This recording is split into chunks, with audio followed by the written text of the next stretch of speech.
Hello everyone, welcome to my YouTube channel, The English Speaker.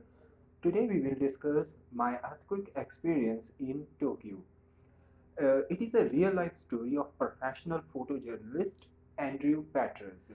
Andrew Petrus एक professional photo journalist है और उसी की एक रियल लाइफ स्टोरी है जब वो टोक्यो जापान में अपनी फोटोग्राफी करने के लिए जाता है और वहाँ पे उसे अर्थक्वेक का एक्सपीरियंस होता है, तो उसी के रिलेटेड ये कंप्लीट चैप्टर है। ये जो चैप्टर है ये रीड कर रहा है एंड्रयू पैट्रिस जो कि एक फोटो जर्नलिस्ट है और वो अपनी फोटोग्राफी करने के लिए जापान की कैपिटल टोक्यो में रुका हुआ है और उसने टोक्यो से नियर बाय जो अदर फेमस सिटीज हैं जापान की वहाँ पे फोटोग्राफी करने के लिए जाना था। तो उसने कभी सोचा ही नहीं था कि ये वाला जो ट्रिप है इसमें वो अर्थ का सबसे डेंजरस जो अर्थक्वेक है उसको एक्सपीरियंस करने वाला है और उस अर्थक्वेक का वो आई विटनेस बनने वाला है और उस अर्थक्वेक को वो अपने कैमरे में कैद करने वाला है।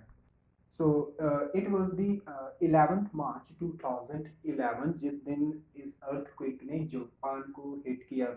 And in the second paragraph, he tells us that he was at Shinjuku station, जो कि दुनिया का सबसे busiest ट्रेन स्टेशन है, वो वहाँ पे गया हुआ है और वहाँ पे thousands of टूरिस्ट जो है वो हमेशा रहते हैं अपनी अपनी डेस्टिनेशन के लिए ट्रेन लेने के लिए। And it was around 3 p.m. तो ये जो दोपहर के 3 बजे का टाइम है and he tales I was lined up at the bullet train ticket counter और वो वहाँ पे बुलेट ट्रेन की टिकट लेने के लिए लाइन में लगा हुआ है। उसने टिकट लेनी थी नागोया नागोया जो कि 200 माइल्स अवे है टू टोक्यो। टोक्यो के साउथ वेस्ट में वो 200 माइल्स अवे है। वहाँ पे उसने फोटोग्राफी अपनी जो फोटोशूट है वो करने के लिए जाना था।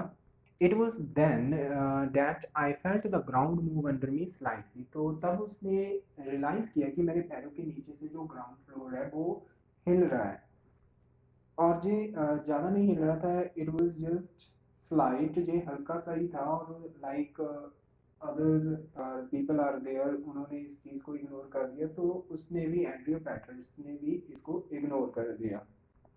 Then second later a violent shattering, और दूसरी बार क्या होता है कि बहुत ही भयानक तरीके से सब कुछ हिलने लग जाता है और उसमें क्या होता है कि इसका रिजल्ट क्या निकलता है कि हमारी जो आसपास की जो चीज़ें हैं वो ज़मीन पे गिरने लग जाती हैं। Signs hanging from the ceiling began, जो सीलिंग के जो साइंस वगैरह होते हैं वो क्या है स्विंगिंग करने लग जाते हैं, घूमने लग जाते हैं बहुत ही वायलेंटली भयानक तरीके से। I looked at an elderly man next to me, वो कहते हैं कि मैंने आगे जो एक बुजुर्ग इंसान खड़ा था उसकी ओर देखा और उसने क्या किया, ही smiled back at me and said one word earthquake, और वो बुजुर्ग जो इंसान है वो उसने उसकी ओर देख के स्माइल किया और उसने सिर्फ एक सिंगल वर्ड बोला earthquake. And in the next paragraph he tells I rain for the door about 6 feet away. अब क्या है कि वहाँ पे सबने अर्थक्वेक को एक्सपीरियंस कर लिया है, देख लिया है कि बहुत ही भयानक तरीके से जो धरती है वो हिल रही है, तो सभी लोग वहाँ से भागने लगे। The ground was shaking so violently that it was difficult to run in a straight line. तो यहाँ पे वो बता रहा है कि ग्राउंड है वो इतने ज़्यादा भयानक तरीके से हिल रहा था कि वहाँ पे स्ट्रेट लाइन में भागना भी पॉसिबल नहीं था। तो इस चीज़ को वो कंपेयर कर रहा है कि जैसे डेक ऑफ अ शिप हो, कि समुद्र में जैसे शिप ऊपर नीचे होती रहती है उसी तरह धरती हिल रही थी और इसमें क्या है स्ट्रेट लाइन में भागना पॉसिबल ही नहीं था। माई हार्ट वॉज पाउंडिंग, कि मेरे बहुत ही बुरी तरीके से उसका जो दिल है वो धड़क रहा है। और उसके बाद क्या होता है कि वो सभी लोग वहाँ से भाग के बिल्डिंग से बाहर आ जाते हैं और बाहर आके जब वो देखता है तो बाहर आके क्या, he was looking for a park, कोई एक ओपन स्पेस के वो देखता है कि कहाँ पे मैं जाके रुक सकता हूँ। तभी क्या होता है कि जब वो देखता है आसपास तो वहाँ पे क्या है कि सिर्फ स्काई स्क्रैपर्स है, मीन ऊंची ऊंची इमारतें हैं, बड़ी बड़ी बिल्डिंग्स वहाँ पे हैं और उसको कहीं भी सिटीज़ की जो स्ट्रीट्स हैं उसके अराउंड कहीं भी इस तरह की जगह नहीं मिलती जो एक ओपन स्पेस हो, एक पार्क की तरह हो जहाँ पे जाके वो कर सके। और सेम टाइम उसके माइंड में क्या है कि एक इमेज आती है, वो इमेज आती है वर्ल्ड ट्रेड सेंटर की, कि कैसे एक टाइम था जब टेररिस्ट अटैक हुआ था अमेरिका में न्यूयॉर्क में वर्ल्ड ट्रेड सेंटर के ऊपर, तो वहाँ पे किस तरह से इमारतें गिर रही थी। और उसी तरह का एक्सपीरियंस अब वो यहाँ पे टोक्यो में कर रहा है जिसमें कि इमारतें हैं जो आसपास के स्काई स्क्रैपर्स हैं वो गिर रहे हैं। एंड आफ्टर दैट एंड्रयू पैटर्स हमें बताता है कि वहाँ के जो आसपास के लोग हैं सभी शोर मचाते हुए बिल्डिंग से बाहर निकल रहे हैं, भागते हुए बिल्डिंग से बाहर निकल रहे हैं और कहीं पे बिल्डिंग्स गिर रही हैं। तो उसकी वजह से जो नॉइज़ क्रिएट हो रही है वो अनरियल है। अनरियल इन द सेंस कि उसने इस तरह की आवाज़ें पहले कभी अपनी ज़िंदगी में नहीं सुनी थी। I went to get as far away from the buildings as possible, but in Tokyo, finding any truly open space is virtually impossible. तो यहाँ पे वही चीज़ एक्सप्लेन कर रहा है कि मैं वहाँ से भाग रहा था कि मुझे कहीं पे ओपन स्पेस मिल जाए। तो टोक्यो क्या है कि बहुत ही ज़्यादा पॉपुलेटेड सिटी है। वहाँ पे चारों तरफ ऊंची ऊंची इमारतें हैं, तो वहाँ पे ओपन स्पेस का मिलना बहुत ही ज़्यादा इम्पॉसिबल उसे लग रहा था। कहीं पर भी उसे कोई भी ओपन स्पेस नहीं मिल रहे थे। तो उसके बाद क्या होता है जब वो वहाँ से भाग रहे हैं तो he turned to look at the building that I had just run out. तो वहाँ पे पीछे मुड़ के देखता है जिस बिल्डिंग से वो बाहर निकला है, और वहाँ पे क्या है कि इट वाज कंवल्सिंग अनकंट्रोलेबली। तो वो क्या है कि हिल रही है और गिर रही है जो uncontrollably. You could still hear the ground rattling as thousands of people evacuated the buildings.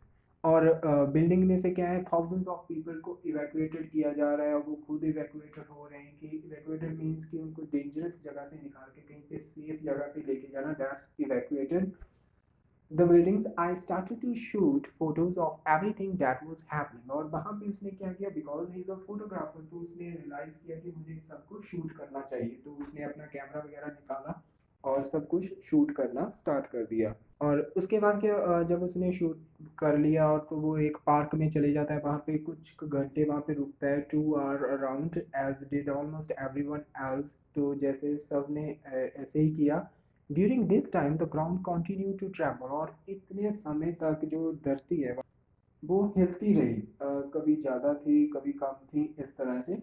I would find out later that afternoon the quake was of magnitude 8.9। ये जो earthquake है उसे बाद में पता चला कि इसका जो मैग्नीट्यूड लेवल है वो 8.9 था। जे 8.9 का जो अर्थक्वेक है it's strongest earthquake to hit Japan in recorded history. और हिस्ट्री में अब तक का ये सबसे स्ट्रॉन्गेस्ट अर्थक्वेक था। और वहाँ पे जब वो एक्सपीरियंस करता है चारों तरफ अपने, तो सम पीपल वर विजिबली शेकन। और कुछ लोग वहाँ पे कांप रहे हैं। There were a few women cry. और कुछ वुमेन्स रो रही हैं। People pointing up at the buildings as they shook. और कुछ बिल्डिंग्स की ओर पॉइंट आउट करके एक दूसरे को दिखा रहे हैं। सम मैनी अदर अपीयर्ड काम एंड रिलैक्स। और बहुत ज़्यादा लोग वहाँ पे कुछ काम रिलैक्स भी हैं। तो इस तरह के सभी लोग की तरह का उसने एक्सपीरियंस किया। अब क्या है कि अर्थक्वेक शांत हो चुका है। वो अब पार्क से निकल के अपने होटल की ओर जाना स्टार्ट करता है। और इस अपने होटल की ओर जाने की जो जर्नी है उसकी, उसको वो एक एपिक जर्नी बोलता है। Epic journey in the sense की ये वाली जो जर्नी है उसकी, उस पार्क से लेके होटल तक की जाने की, वो full of adventures and eventful है। क्योंकि टोक्यो भूकंप की वजह से टोक्यो का जो रेल सिस्टम है वो टोटली शट डाउन हो चुका है। अब क्या है कि थाउजेंड्स और मिलियंस ऑफ पीपल जो है वो अब रोड के ऊपर आ चुके हैं। वो रोड्स क्या है ग्रिड लॉक हो चुकी हैं, लोगों की ट्रैफिक वहाँ पे इतनी ज़्यादा हो गई है। और वो आगे बताता है कि मैंने ये रियलाइज ही नहीं किया कि ये जो वाला जो अर्थक्वेक है वो इतना डिजास्टर्स है, जब तक कि मैं अपने होटल रूम में जाके अपना जो न्यूज़ चैनल है उसको मैंने नहीं ऑन किया, उसको नहीं देखा। तो जब उसने न्यूज़ देखी होटल में जाके, तो उसे पता चला कि ये बहुत ही ज़्यादा डिजास्टर्स अर्थक्वेक है। और फिर उसे न्यूज़ के थ्रू पता चलता है कि जो जापान का कोस्टल एरिया है, समुद्री किनारे वाला एरिया, वहाँ पे जो टोक्यो से few hundred miles away he है। तो वहाँ पे क्या हुआ कि इतनी ज़्यादा तबाही मची सुनामी की वजह से। सुनामी क्या होता है? सुनामी जब क्या अर्थक्वेक की वजह से जब समुद्र में हलचल होती है, तो वहाँ के समुद्र की बड़ी बड़ी लहरें बनती हैं, कई मीटर ऊंची, हंड्रेड्स ऑफ मीटर जो ऊंची लहरें बनती हैं, और वो क्या है सिटीज़ में आ जाती हैं। तो इस तरह के सुनामी ने क्या है पूरा एरिया, जापान का जो कोस्टल एरिया वहाँ पे हिट किया। उसकी वजह से भी जापान को बहुत ज़्यादा वहाँ पे प्रॉब्लम फेसेस करनी पड़ी थी तब। And in the last paragraph he tells that कि जो आफ्टर शॉक्स हैं अर्थक्वेक के, आफ्टर शॉक्स जो हैं वो अभी भी काफ़ी हार्ड वे के साथ हिट कर रहे हैं। And he tells that I am on dry land now but still he feels sea sickness, जैसे कि समुद्र में सिकनेस होती है शिप के ऊपर नीचे होने से, सी सिकनेस हो जाती है, उसी तरह की वो कहता है कि मुझे ड्राई लैंड पे होने के बावजूद भी अभी भी उस तरह की जो सिकनेस हो रही है। आगे वो अपने लाइफ एक्सपीरियंस के बारे में बताता है। He said I have lived through many frightening day, कि मैंने अपनी ज़िंदगी में बहुत ज़्यादा भयानक दिन देखे हैं। I nearly drowned last year while white water rafting in Africa, कि एक बार क्या हुआ कि मैं अफ्रीका में वाइट वाटर राफ्टिंग कर रहा था और वहाँ पे मैं ऑलमोस्ट एक बार डूबने वाला था। But this earthquake will be forever burned in my memory. तो यहाँ वो बता रहे हैं कि बट ये वाला जो अर्थक्वेक है जो हमेशा मेरी मेमोरी में रहेगा as the most harrowing experience, as the most harrowing experience means कि बहुत ही ज़्यादा भयानक एक्सपीरियंस जो है मेरी ज़िंदगी का, उस तरह से जो मेरी मेमोरी में हमेशा रहेगा। I saw 100-story buildings way like palm trees, and he said कि मैंने ऐसा यहाँ पे ये एक्सपीरियंस किया कि हंड्रेड्स बिल्डिंग जो फ्लोर्स वाली बिल्डिंग है वो क्या है कि नीचे गिर रही है, जैसे एक पाम का ट्री जो है वो गिर जाता है।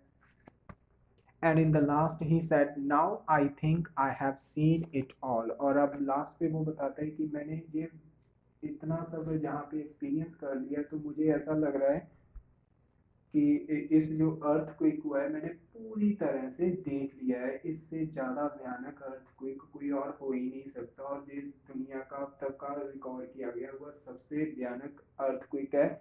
और एंड्रयू पैटर्स जो है इस अर्थक्वेक का एक आई विटनेस बना, जिसने इसको एक्सपीरियंस किया, इसको अपने कैमरे में भी कैद किया और इसकी फ़ोटो शूट्स ली, और उसके बाद डिफरेंट न्यूज़ चैनल्स के ऊपर एंड्रयू पैटर्स ने अपनी जो फोटोग्राफ्स हैं उसको शेयर किया, पूरी दुनिया को जो इस भयानक अर्थक्वेक है इसके बारे में अवेयर किया, इसके बारे में बताया। सो hope you like my video, and before going please hit the subscribe button.